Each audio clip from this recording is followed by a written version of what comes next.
David answered his phone and heard a voice that he hadn't heard for a long time. It was his friend John calling to apologize for an argument that they had had some 15 years ago. They had never resolved their differences, but John was calling to apologize. So after they talked for a while and shared a little bit of forgiveness with each other, David said to John, "Why now? Why after 15 years are you calling me to apologize?" John was silent for a moment, and then he said, "Well, I just had a heart attack last month, and my whole world looks different to me now." Apologies civilize us. In our day-to-day experience, they make things better. We all make mistakes, and in so doing, we disappoint or betray other people. But saying that we are sorry and doing it well has the near miraculous, super heroic power to heal. When we apologize, we honor other people's experiences, thoughts, and feelings. Apologies move us toward justice. In their book entitled Sorry, Sorry, Sorry, The Case for Good Apologies, authors Marjorie Engel and Susan McCarthy write these beautiful words. A good apology corrects an imbalance, respects a person's value, and takes away an insult. A bad apology makes things worse. So let's imagine that you come to my house and my dog snaps at you, scaring you.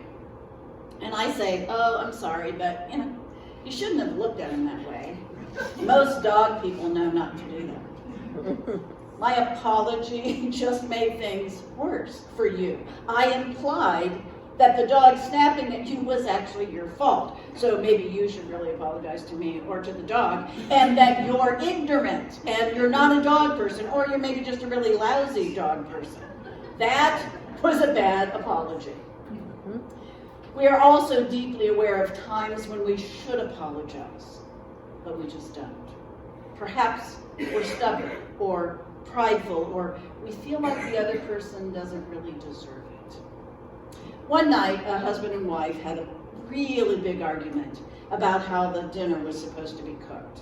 And the argument was so heated that they stormed away from each other and they slept in separate bedrooms and didn't even talk about it. Neither one of them approached the other one to say "I'm sorry" or to try to talk about the argument. They just remained in separate bedrooms for years after that. Each night they would go to bed thinking that maybe the other one's going to apologize tonight, and it didn't happen. Now, I don't know how many years they were able to remain angry with each other, but even in the Bible we find evidence that we usually know when we should apologize because of the way it makes us feel.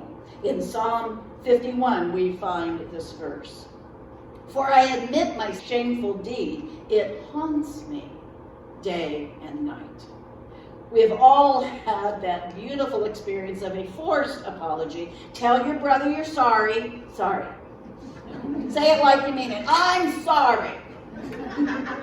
I am not sure that we have really mastered the art of apology in our culture, so let's take just a few minutes and investigate how we could improve our skills. A good apology has actually 6 steps to it, in any order. The first step, or one step, is to say you're sorry. Say the words, "I apologize," or "I'm sorry." Say those words. Don't say that you regret that something happened. Regret takes no ownership.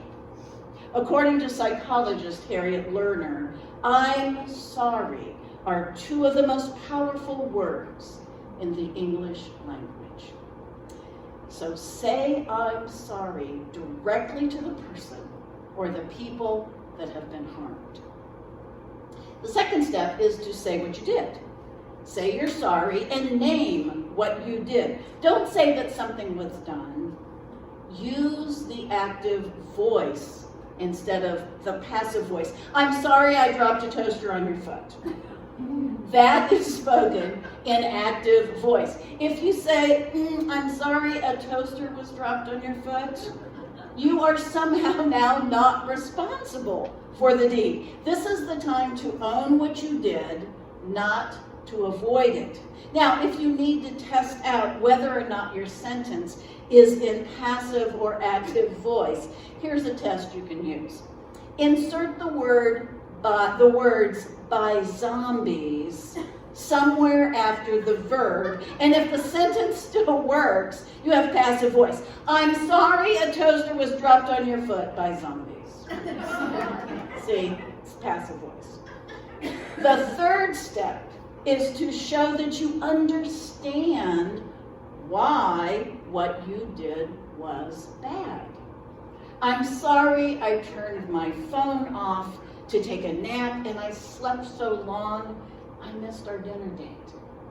That probably hurt your feelings and left you wondering many things. This is the time we consider all of the ways that the thing we did may have caused offense. Remember, the apology is not about us, the person that did it. It's not about our feelings. It is about the impact of what we did on the other person. So say what you did, not how you feel about it. An apology is not about your broken heart. It's about what you did to make the other person feel sad or heartbroken or angry. Say that you realize this was a bad thing to do. The fourth step of a good apology is to explain why you did what you did only if necessary. I'm sorry I took your son's tricycle from the sidewalk in front of your house and put it in our garage. My son has the exact same tricycle, and I thought he had left it out on the sidewalk. I really wasn't trying to steal your kid's tricycle. Sometimes the explanations are helpful because it allows the other person to make sense of the event. And when we can make sense of something, we get past our hurt feelings a little bit quicker. But be careful to not let the explanation become an excuse.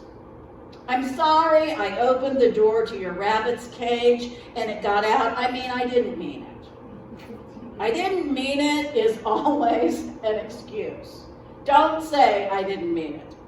The fifth step is to say why whatever you did won't happen again.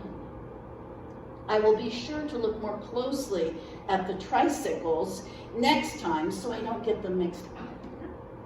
Now that I know you don't like that nickname, I will never use it again. I'll leave my phone on and I'll set an alarm the next time that I take a nap before we have plans. The last step is to offer to make up for what you did. Make reparations. How can I help you heal? What can I do to make up for this? Now, if I hit a baseball toward your house and it breaks the window, I can quickly and easily make reparations. The brand new window pane is evidence of healing.